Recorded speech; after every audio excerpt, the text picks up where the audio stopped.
اعوذ باللہ من الشیطان الرجیم بسم اللہ الرحمن الرحیم۔ ثانیاً آپ سب مومنین کی خدمت میں گزشتہ 2 دن پہلے جو عظیم ایک دن گزرا ہے، جو عالمی مصلح، پورے عالم کی اصلاح کرنے والے اور پورے عالم کو نجات دینے والے، دنیا سے فساد کو ختم کرنے والے، دنیا سے ظلم و جور کا خاتمہ کرنے والے اور اس دنیا کو عدل و انصاف سے پر کرنے والے مہدی آخر الزمان علیہ آلاف التحیت والثناء کا یوم ولادت تھا۔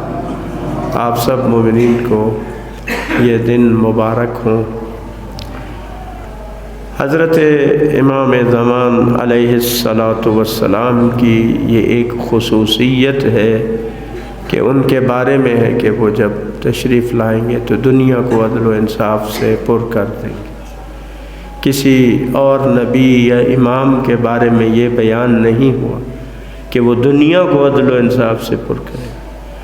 وہ عدل و انصاف کرنے والے ہیں، عدل و انصاف کے ساتھ فیصلے کرنے والے ہیں، لیکن یہ خصوصیت کسی کے لیے بیان نہیں ہوئی کہ وہ پورے عالم کو عدل و انصاف سے پر کریں گے۔ یہ صرف اور صرف خاصیت حضرت حجت ابن الحسن علیہ آلاف التحیت والثناء کی بیان ہوئی ہے۔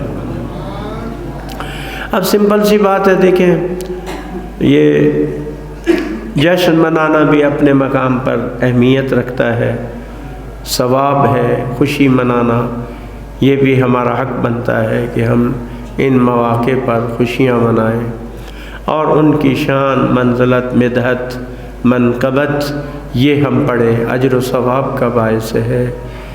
لیکن ایک دوسرے پہلو کو عام طور پر ہم فراموش کر دیتے ہیں اور اس طرف جو ہے وہ ہماری توجہ نہیں ہوتی کہ جب ہم نے ان کو امام مانا ہے تو اس کے حوالے سے ہمارے اوپر کچھ ذمہ داریاں بھی عائد ہوتی۔ یہ جو ہمارا رشتہ ہے ائمہ علیہم الصلاۃ والسلام سے، یہ کٹ بھی سکتا ہے، یہ رشتہ کٹ بھی سکتا ہے، اور وہ ائمہ علیہم الصلاۃ والسلام کے اقوال ہے کہ جو ایسا نہیں کرے گا وہ ہم میں سے نہیں، یعنی اس کا ہمارے سے کوئی رشتہ نہیں ہے، کوئی تعلق نہیں ہے۔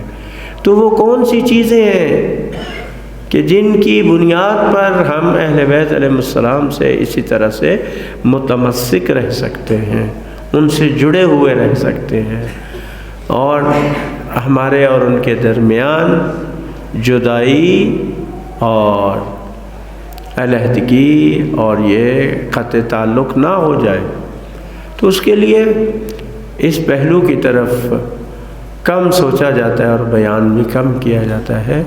تو نماز جمعہ ایک ایسا پلیٹ فارم ہے اور ایسا ممبر ہے کہ جہاں سے ہم ان چیزوں کو بیان کر سکتے ہیں۔ آپ مومنین بھی توجہ فرماتے ہیں، سنتے ہیں، اور یہاں بھی بیان کیا جا سکتا ہے۔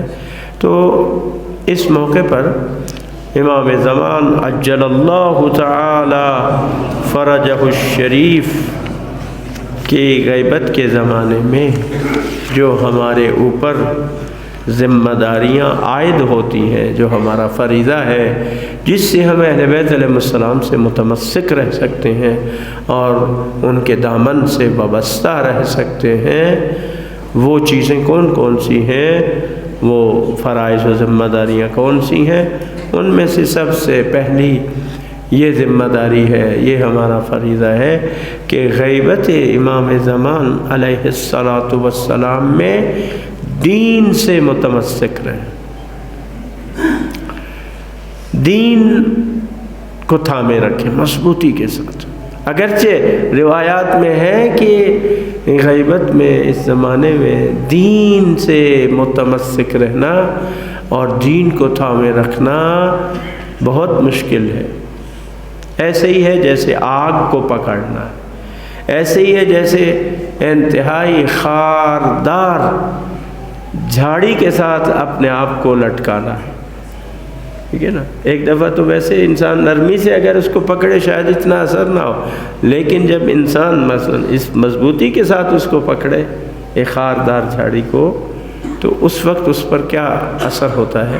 فرماتے اس طرح سے دین سے متمسک رہنا اتنا مشکل ہوتا ہے۔ تو لہذا یہ ہماری سب سے بنیادی ترین ذمہ داری ہے۔